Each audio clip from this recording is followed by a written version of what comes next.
नमस्कार दोस्तों, कैसे हो आप सारे लोग। आशा करते हैं हम जो जहाँ पर भी हैं अपने अपने कर्तव्यों को सच्चाई के साथ और प्यार के साथ निभाने की जी तोड़ कोशिश किए जा रहे हैं।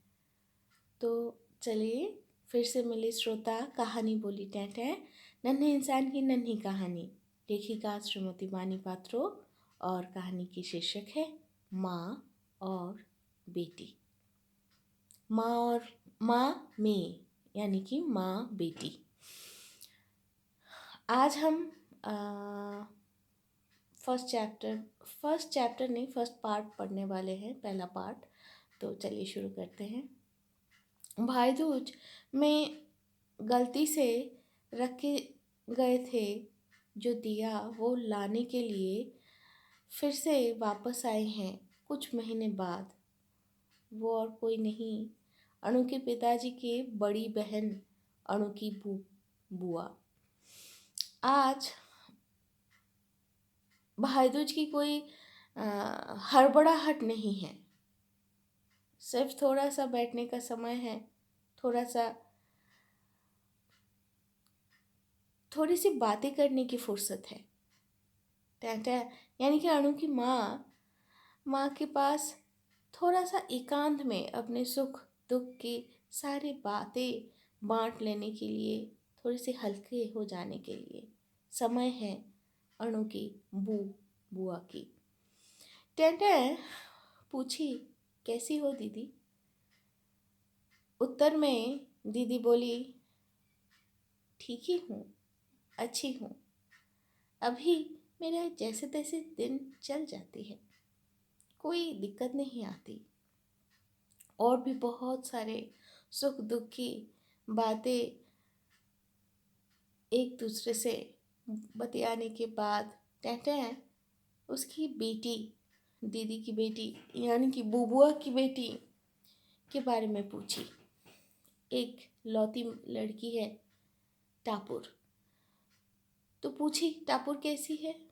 जवाब में दीदी बोली, अच्छी है, लेकिन ये जो ठंडी हवा चलती है ना, जब शुरू करती है ठंडी हवा तो उसको बहुत ज़्यादा तकलीफ़ होती है। तब वो खुद से कुछ कर नहीं पाती, दूसरों की सहायता लेके सब कुछ करना पड़ता है, उसको करनी पड़ती है उसको। अभी तो एक लाठ पकड़ के एक कमरे से दूसरे कमरे इधर उधर जा पाती है। डर लगता है, डर लगती है कि ये जो ठंड का मौसम है वो पार कर पाएगी भी या नहीं। टेंटा कही, ठीक हो जाएगा, सब कुछ ठीक हो जाएगी दीदी, इतना मत सोचो। दीदी बोली, नहीं भाभी, टापुर टापुर को बहुत ज़्यादा दर्द होता,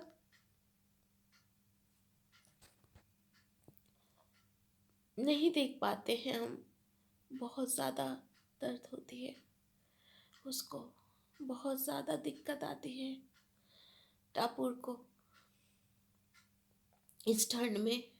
शायद वो और नहीं रह पाएगी, शायद वो और झेल नहीं पाएगी, भारी हो गई। हर एक सांस लेने में बहुत ज़्यादा भारीपन, बहुत दिक्कत होने लग गई दीदी और भाभी दोनों को ही। ये माहौल जो भारी हो गई थी, दीदी खुद ही हल्का कर दी, कहने लगी, पता है अभी ना टापुर रोटी और दाल चावल, रोटी सब्जी ये सब नहीं खाती, उसकी मुंह में सुहाती नहीं टापुर। वो तो अभी बिरयानी, मुगलाई और मैगी खाती है, उसे वही मुंह में सुहाती है भाई।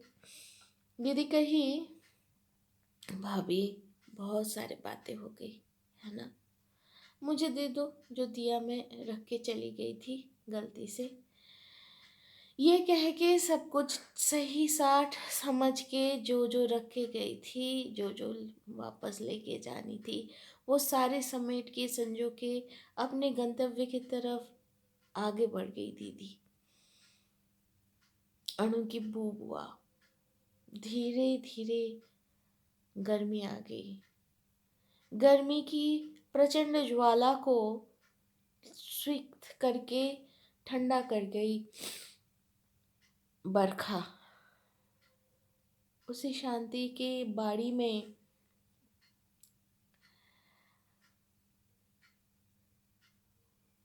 नाव लेकर पहुंच गई शरद ऋतु। अपने बादलों की नाव के साथ ही वो लेके आ गई सबकी माँ की आने की वार्ता। दुर्गा दुर्गति नाशिनी तब सबके घर के द्वार में आ चुकी हैं। इसी समय एक वार्ता आई, नहीं है वो और नहीं आएगी वो और कभी भी नहीं आएगी। बुआ, बड़ी दीदी और फिर वो जो लेके गई दिया कुछ दिन पहले वो चली गई है। वो यात्रा करना चालू कर दी है चिर शांति के पथ में और किसी लोक में। भूलोक में फिर से आई एक नई भातृ द्वितीया, एक नई भाई दूज की मुहूर्त। बाकी बहनें फिर से दिया जलाई, बड़े भैया के बड़े भैया को तिलक लगाई, बोल के गई।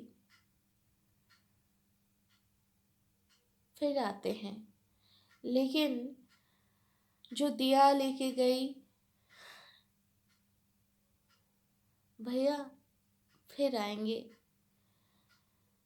ये कह के जो बड़ी बहन गई वो इस बार तिलक लगाने नहीं आई। भातृ द्वितीया के शुभ दिन कैसे ठंडा बैठ गया।